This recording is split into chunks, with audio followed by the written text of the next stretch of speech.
안녕하세요. 스마트코인 트레이딩입니다. 비트에게 유리한 이슈는 템루트냐 테슬라냐. 템루트는 4년 만에 비트코인 업그레이드가 있죠. 비트코인 업그레이드의 네이밍이 템루트입니다. 그리고 테슬라는 또 어떤 이야기가 있는지 한번 같이 보도록 하겠습니다. 이미 답은 정해져 있다. 이번 하락의 여파는 대략 4가지다. 최근 비트코인이 고점을 달성하고 한 10% 정도 급락이 나왔죠. 그 이유가 뭔지 보겠습니다. 부유세 이슈로 인한 매도, 물가 이슈에 대응하는 금융정책의 속도 변화, 나스닥 1차, 2차 급락, 나스닥이 한번 빠졌다가 반등이 나오고 또 2차 한 번 더 급락이 나왔죠. 그리고 인플레이션 해칭용으로 시장이 금을 선택했다. 이 4가지의 이슈가 있는데 부유세 같은 경우는 부자들에게 매기는 세금을 부유세라고 합니다. 그래서 머스크가 트위터를 올렸죠. 얘들아 나 돈이 없어. 부유세를 내야 되는데 현금이 없어 라고 하니까 사람들이 야 너 주식 팔아 라고 해서 그 그림에 또 사람들이 당했어요. 머스크가 테슬라를 매도하면서 연쇄적으로 테슬라 주가와 나스닥이 함께 하락하는 그림이 나왔죠. 물가 이슈에 대응하는 금융 정책의 속도 변화, 그러니까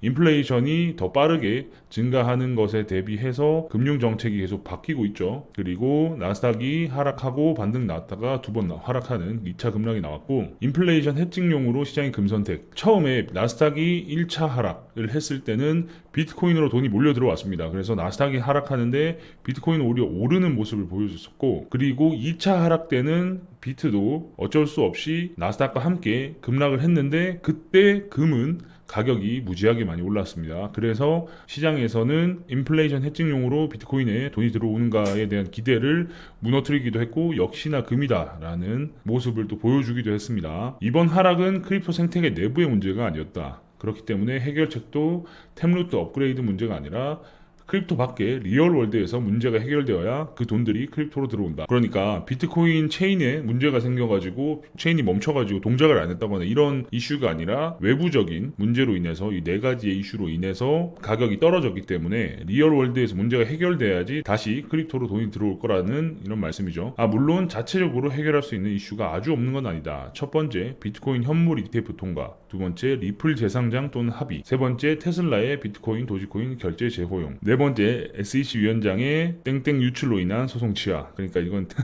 자 뭔지 계속 좀 보겠습니다. 비트코인 현물 ETF 같은 경우는 선물 ETF는 하락에도 베팅이 가능하죠. 그래서 숏 포지션을 잡는 것과 같이 하락에도 베팅이 가능한데 현물 ETF는 ETF를 구매를 하면 그 돈으로 현물을 구매하는 구조가 되기 때문에 현물은 당연히 매수와 매도밖에 없죠. 가격을 내릴 수 있는 딱히 그런 방법은 없습니다. 그렇기 때문에 비트코인 시장에 양분이 들어올 수밖에 없다라고 다들 이야기하는 거고요. 리플 재상장 또는 합의. 리플 같은 경우는 지금 SEC와 계속 소송 중이죠. 그런 과정에서 리플이 미국 시장에서 모두 상장 폐지가 되었습니다.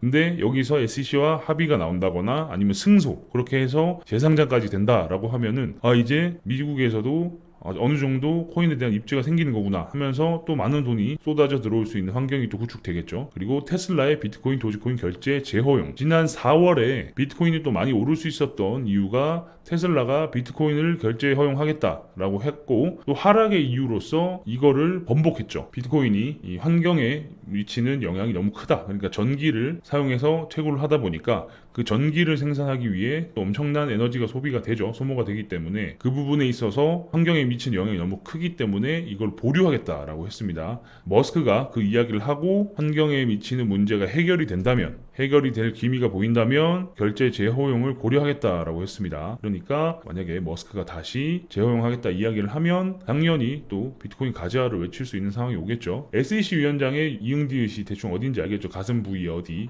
유출로 인한 소송 취하, 이런 부분보다 이게 유출이 된다기보다는 혹시나 SEC 위원장으로 있는 게리 겐슬러의 어떤 약점이 잡혀서 소송이 취하된다라고 하면 가능성이 있지 않을까라고 하는데, 이거는 사실 정말 어려운 일이니까 그냥 농담으로 재미로 봐주시면 좋을 것 같습니다. 이런 거밖에 없다. 시장은 지속적으로 경고등 하락을 이야기하고 있었다. 코인데스크의 이더리움 분석에서는 이렇게 하락 다이버를 이야기하고 있었다. 코인데스크는 코인과 관련된 언론이죠. 거기서 이렇게 이야기를 하고 있었다고 하네요. 첫 번째, 지갑 간 거래 이동량 다이버전스. 그러니까 11월 12일까지 이더리움의 활성 주소 그리고 가격 사이에 약세에서 다이버전스가 떴다 이 말입니다. 그러니까 이더리움의 가격은 계속 올라가는데 활성 주소는 적어지고 있는 그런 부분에서 다이버전스가 발생했다라고 하는데, 결국 뭐 위로 꼭지를 잡아도 되고 아래로 꼭지로 잡아도 어쨌든 다이버전스가 발생한 건 사실이죠. 두 번째, 거래소 볼륨의 다이버전스. 거래소에서도 볼륨이 점점 줄어든다는 거죠. 똑같이 가격은 상승하는데 거래소에서 트레이딩되는 트레이딩 볼륨이 점점 줄어들고 있었습니다. 세 번째, 소셜미디어의 다이버전스. 이더리움 가격이 오르는데 SNS에서 검색되거나 발언되거나 하는 양이 점점 줄어들었다 이 말이죠. 다이버전스나 MACD에 대해서 잘 모르시는 분들은 제 채널 기본 교육 영상에 보시면 다이버전스와 MACD, RSI 등등 여러 가지 보조 지표를 활용하는 방법도 있으니까 한번 참고하시면 좋을 것 같고요. MACD 또한 계속 올라간 상황에서 볼륨이 점점 줄어드니까 데드 크로스를 앞두고 있었다라는 거죠. MACD의 골든 크로스와 데드 크로스에 따라서 가격이 움직입니다. 거래량이 어떻게 매수가 많아지고 매도가 많아지고 하는 거에 따라서 이 선이 움직이게 되고 거기서 골든 크로스, 데드 크로스가 나오게 되는데, 아까 말씀드렸듯이 MACD 관련된 영상은 제 채널에 있으니까 꼭 한번 참고해 보시면 좋을 것 같습니다. 데이터 분석 업체 센티멘트에서도 이렇게 이야기했다. 야, 씨발 좀 쫄리는데? These are really worrying이라고 했죠. 어쨌든 매우 걱정된다. 근데 사람들의 머릿속에는 몇몇 기사들이 남아있다. 예를 들면 이더리움의 소각량이 채굴량보다 많아졌다는 기사, 내년 포스 시작하며 이더리움 떡상할 거라는 기사, 이더 정고점 돌파했던 기사. 아직 좀 더 가야지라고 생각들을 많이 하실 것 같은데, 이걸 크립토 쪽에서 단독으로 해결할 수 있는 건 외부 긍정적 이슈 수혈과 서프라이즈에 가까운 반전이 있지 않으면 쉽지 않다라고 하셨는데, 어쨌든 이더리움이 계속 고점을 달성하고 했지만 최근에 나온 안 좋은 이런 이슈들이 해소가 되어야 추가적으로 상승을 할 수 있는 여지가 발생할 것이다 라고 말씀하시는 거죠. 어쨌든 차트를 보면 또 답이 나올 거니까 어떻게 지금 차트가 흘러가고 있는지도 제가 뒤에서 말씀드릴게요. 하지만 나는 이게 절대 한 분기 이상 지속되기는 어려울 것으로 본다. 그러니까 이번 4, 4분기 안에 해소가 되지 않을까라고 예측하시는 거죠. 왜냐하면 수급 타이밍을 설계할 수 있는 테슬라가 준비해온 도지 이슈들은 내년 3월을 타겟으로 하고 있으니 단독 이슈만 아니라면 어느 정도의 하락이 장기 침체로까지 번지는 것은 걱정하지 않는다라고 말씀하셨는데, 내년 3월에 도지가 도지1이라는 인공위성을 발사하죠.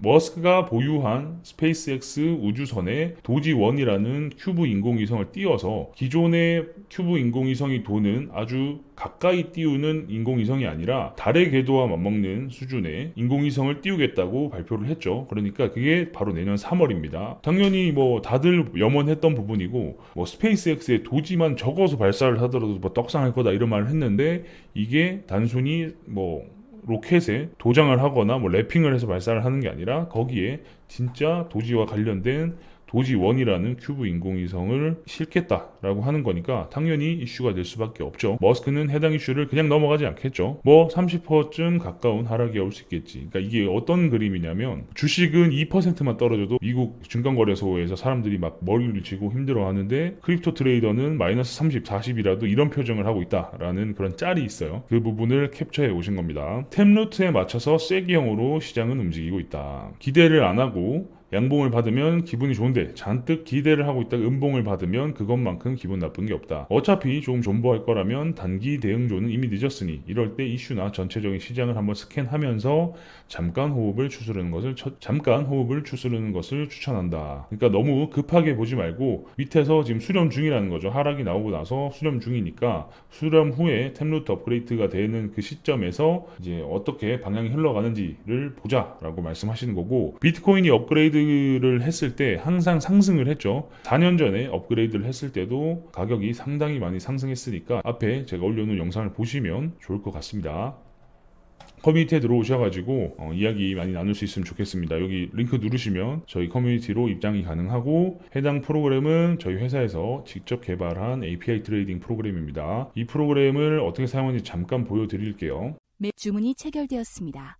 매도 주문 입력 주문이 체결되었습니다. 스프레드 주문 완료. 스프레드 주문 주문이 체결되었습니다. 주문 취소. 주문이 체결되었습니다.